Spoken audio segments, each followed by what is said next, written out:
Welcome friends to the lecture number 5 in the series of static mechanics common catenary. So we are doing common catenary.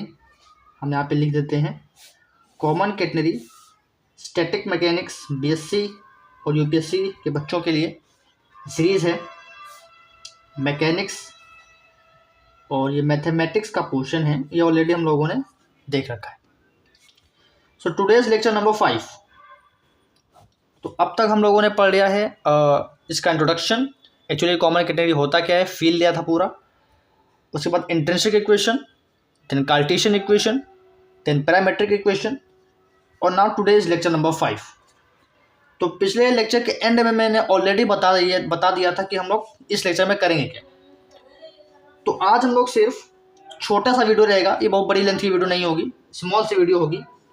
तो आज से हमारा जो topic शुरू हो रहा है वो है different forms of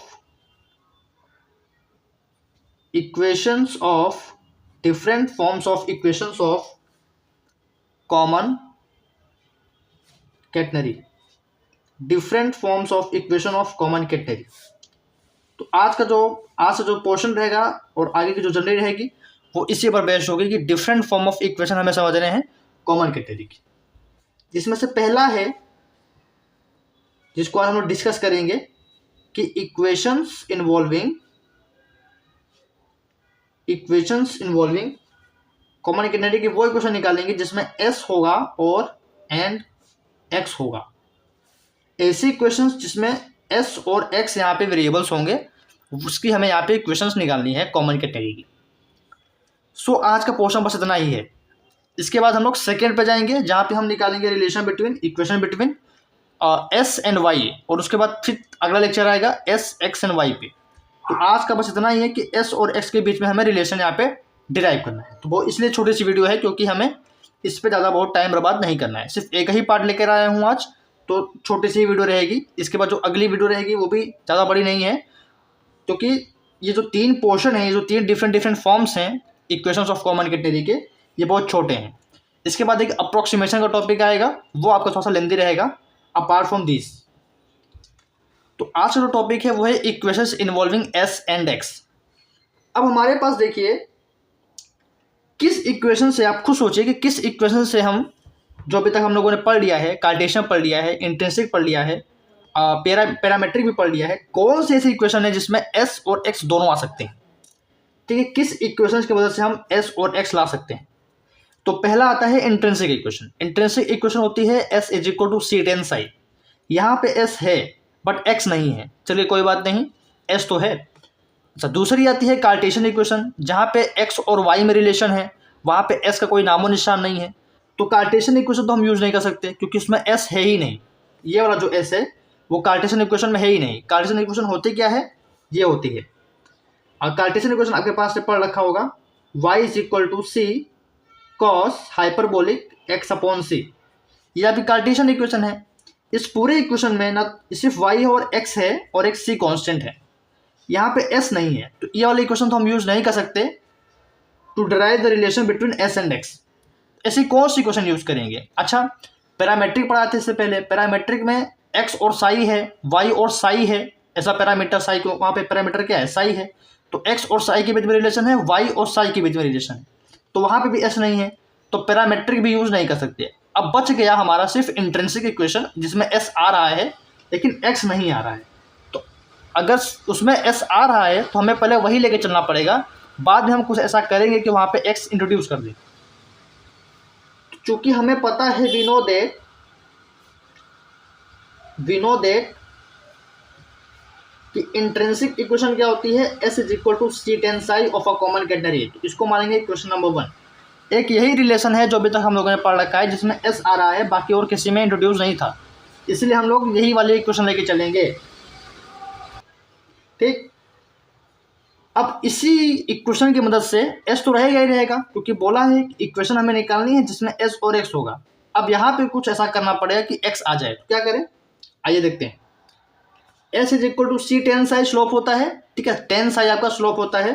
तो इसको हम यहाँ पे ले सकते हैं dy/dx। अब देखिए x आने लगा है, लेकिन अभी यहाँ पे y आ गया है, दिक्कत कर रहा है। इस y को भी हमें यहाँ पे एलिमिनेट करना पड़ेगा। तो क्या करेंगे जरा देखिए, s = c इंटू d/dx को एज इट इज रखेंगे, y की जगह इसकी वैल्यू पुट कर देंगे, क्योंकि यहाँ पे अगर y की वैल्यू पुट कर देंगे तो x और c ही रह जाएगा, तो हमारे लिए आसानी हो जाएगी। ठीक है, कम से कम y तो एलिमिनेट हो जाएगा और फिर x और s और x ही रहेंगे। तो y की वैल्यू हमें आपसे कार्टेशियन इक्वेशन की यूज करेंगे। तो दो इक्वेशन का यहाँ पे यूज है।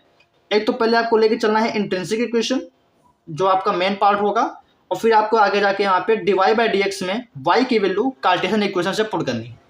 कार्टेशियन इक्वेशन ये होती है, यहाँ पे y की वैल्यू पुट कर देंगे c cos हाइपरबोलिक x/c। ठीक, ओके, यहाँ पे आप ब्रैकेट में लिख दीजिएगा since y = c into cos hyperbolic x/c। ठीक है, अब क्या करेंगे, अब देखिए s = ये कांस्टेंट है तो बाहर ले लो, ये हो जाएगा c²। d/dx अभी भी एज इट इज है, तो अंदर क्या बच गया, cos हाइपरबोलिक x/c। हमें cos हाइपरबोलिक x/c का डिफरेंशिएशन करना है। तो cos हाइपरबोलिक x का डिफरेंशिएशन होता है sin हाइपरबोलिक x। तो c² d/dx क्यों, अब तो डिफरेंशिएट करना है, तो cos का हो जाएगा, cos हाइपरबोलिक का हो जाएगा sin हाइपरबोलिक x। तो यहाँ पे हो जाएगा sin हाइपरबोलिक x की जगह हमारे पास x/c है, तो sin हाइपरबोलिक x/c, और x/c का दोबारा होगा, दैट इज 1/c, और ये वाला c x को कैंसिल कर देगा। तो s = आ गया c into sine hyperbolic x/c। s की वैल्यू आ गई c into sine hyperbolic x/c। ये हमारे पास फाइनली आया है। ध्यान से देखिए ये कैसे हुआ, यहाँ पे ब्रैकेट में दिखेगा कि d/dx of cos hyperbolic x = sine hyperbolic x। ठीक है, किस स्टेप पे क्या हो रहा है ये भी मैं आपको बताते चल रहा हूँ। ठीक है, वो लिखवाते चल रहा हूँ। अल्टीमेटली हमारे पास ये रिलेशन आ गया, ऐसी इक्वेशन आ गई जिसमें s है और x है और कोई वेरिएबल नहीं है, जैसे y नहीं है, साई नहीं है, तो s है और सिर्फ x है। तो यही है आपका relation between s and x। तो यही हमें प्रूफ करना था। तो इस तरीके से निकलता है equation involving s and x। हमें क्या यूज़ करना है, हमें इंट्रिंसिक इक्वेशन कॉमन कैटेगरी की यूज़ करनी है, जो कि रहती है s = c tan psi। tan psi को चेंज करना है dy/dx में, y की वैल्यू आपको कार्टेशियन इक्वेशन से पुट करनी है c cos हाइपरबोलिक x/c। उसके बाद यहाँ पे पुट कर देंगे, इसके बाद यहाँ पे इसको डिफ्रेंशिएट करेंगे, c बाहर आ जाएगा। cos हाइपरबोलिक x का डिफ्रेंशिएशन होता है sin हाइपरबोलिक x, तो cos हाइपरबोलिक x/c का डिफ्रेंशिएशन हो जाएगा sin हाइपरबोलिक x/c। x/c का दोबारा होगा 1/c, x से x कट आएगा, ultimately s = c sin hyperbolic x/c आपका आंसर आ जाएगा। तो आज की वीडियो में बस इतना ही रखते हैं, क्योंकि एक सिंपल सा यहाँ पे डेरिवेशन था जिसमें मैं चेक कर रहा था कि equations involving s and x। अगली वीडियो में हम करेंगे, नेक्स्ट पेज में लिखते हैं, अगली वीडियो में हम करेंगे equations involving s and y। ठीक, s और x के बीच में रिलेशन देखा, ऐसे ही अब देखेंगे सेकंड में